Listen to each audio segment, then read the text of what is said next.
ఆమోసు గ్రంథము 9వ అధ్యాయము 4వ వచనం నుంచి 8వ వచనం వరకు ఉంటున్న వాక్య వివరణ తెలుసుకుందాం. ఇక్కడ ఆమోసు దేవుని సేవకుడైనటువంటి ప్రవక్త అయినటువంటి ఆమోసు ఈ విధంగా తెలియజేస్తూ ఉన్నాడు, చెప్తున్నాడు. ఆయన పేరు సైన్యములకు అధిపతి యెహోవా. ఆయన భూమిని మొత్తగా అది కరిగిపోవును. ఆయన భూమిని మొత్తగా భూకంపం కలుగుతుంది. గట్టిగా ఉన్న భూమి పగిలి కరిగి పిండి అయి లోయ ఏర్పడుతుంది.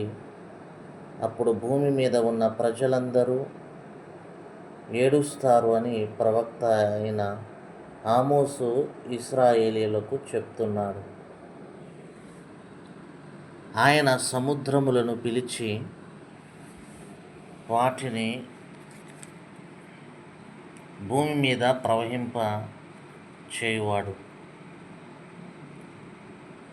ఆయన పిలిస్తేనే, ఆయన చెప్తేనే సముద్రములు, అందులోని నీరు భూమి మీద ప్రవహిస్తాయి. ఆయన చెప్తేనే సునామీలు వస్తాయి అని ప్రవక్త అయిన ఆమోసు ఇశ్రాయేలీయులకు దేవుడైన యెహోవా గురించి, సైన్యములకు అధిపతి యెహోవా గురించి తెలియజేస్తూ ఉన్నాడు. ఇశ్రాయేలీయులారా, మీరును కూషీయులును నా దృష్టికి సమానులు కారా? సమానులే కదా, సమానులే.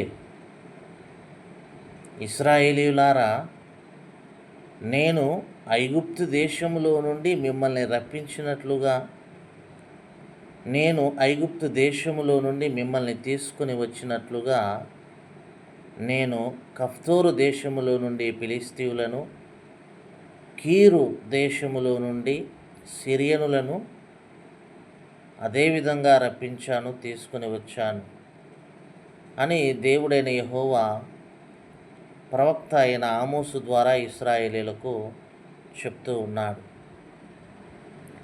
ప్రభువైన యెహోవా అనగా దేవుడైన యెహోవా ఈ విధముగా అంటున్నాడు,